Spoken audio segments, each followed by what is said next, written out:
I'm not gonna pretend like I don't sit down and film like 5 videos in a row once a month anymore.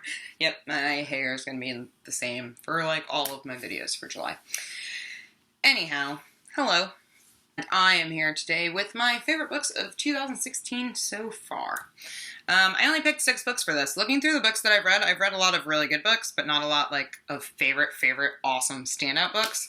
So I picked a few, like 3 of them I'm super excited about and will probably become some of my all-time favorite books of all time, and the other 3 are just kind of the creme de la creme of what I've read this year. So, let's get started. The first book I have to talk about is Civil War Land in Bad Decline by George Saunders. This is a collection of short stories and a novella by George Saunders. I'm obsessed with this man. He's brilliant. In my eye, like, he can do no wrong in my eyes. I read this during Dewey's 24-hour readathon in April, and I have not stopped thinking about it since then. A lot of the stories are kind of gory. They focus a lot on death and the afterlife. George Saunders does fabulous fiction very well in a very interesting way. So if you're a fan of fabulous fiction, I highly recommend checking out his work, especially if you're a fan of people like Kelly Link and Amy Bender. He doesn't use quite as many fairy tale elements as they do, but he does use a lot more like science fiction dystopian elements in his stories, which I find to be very refreshing and super cool. So that is one of my top picks so far this year. Another one that I haven't been able to stop thinking about is Among Others by Jo Walton. I think I read this in May.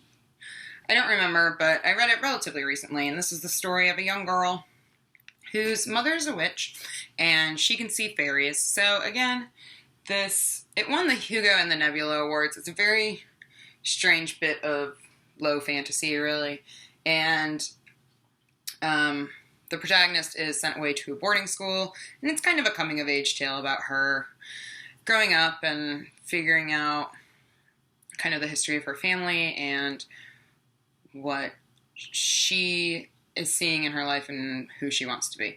In the meantime, she reads like 1 million books a month, and she reads all science fiction and fantasy classics, which is super fun.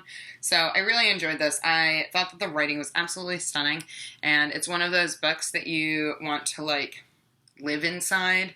Like, it's very atmospheric, and even when you're not reading about it, you kind of can still feel the atmosphere around you. Does that make sense? Like, I had really weird dreams when I read this book, but it's fabulous, and I adored it. I picked out my favorite graphic novel of the year so far, which surprised me, because I thought for sure, like, when I started thinking what was my favorite graphic novel that I read so far this year, I thought for sure it was going to be the Sweet Tooth series by Jeff Lemire. It's not. Second favorite, though. Sweet Tooth is amazing. But I Hate Fairyland by Scotty Young completely blew my mind. This is another one that I read during Dewey's 24-hour readathon, and I loved it.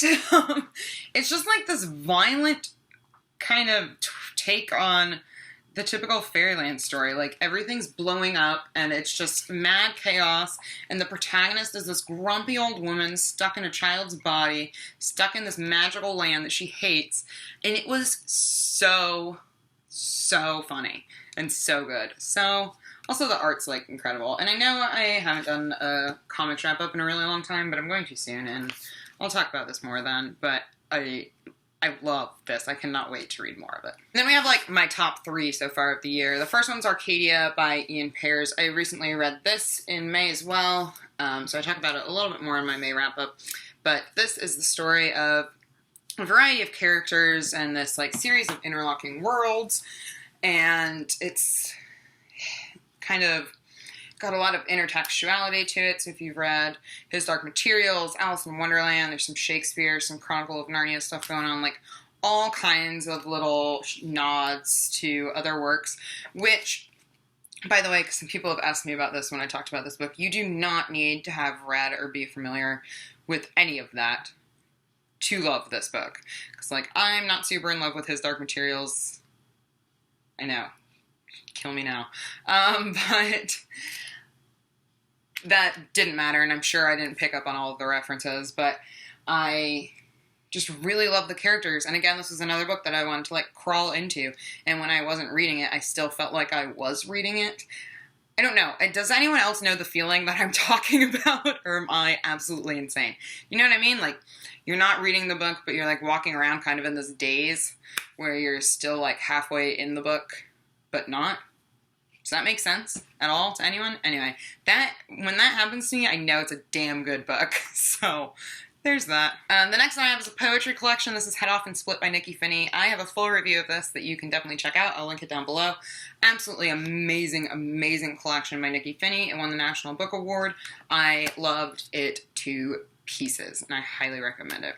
And lastly, another book that I have a full review of is The Fifth Season by N.K. Jemisin. I will be rereading this very soon in anticipation for the second book, which some of you have arcs of, which I'm super jealous of right now, by the way. I wish. But, so the second book, The Obelisk, comes out in August? I think it's August. Anyway, I've pre-ordered it. It'll be here on the day it comes out.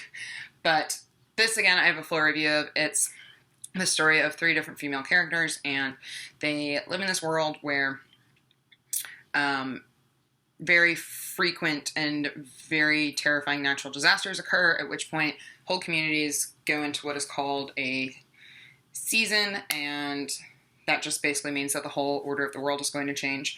Meanwhile, there are these people called Origines who can kind of harvest the power of the earth and control the earth, and they are trained at a school in the capital, and they're kind of very closely watched and very closely controlled by the government. Dude, this book's unreal. Again, I have a full review of it. I'll link it down below. I gobbled this book up, and it is full of kick-ass women of color characters, which you don't see in fantasy as often as we should, and they're very, very real and very heartfelt characters who are dealing with a lot of very common things that women deal with in our world, but at the same time, there's this fantastical setting around them. I have no more words. That book, I can't talk about it. I want to reread it right now. Like, touching it makes me want to read it again. Anyhow, those are my favorite books of 2016 so far. Please let me know what your favorite books so far this year have been. I'm really interested to know. I might do a least favorite book so far. I don't know, though. I might save that for the end of the year. But if you've read any of these and would like to discuss them more or have any questions, as always, we can talk about it in the comments. I will be back sometime soon. Bye!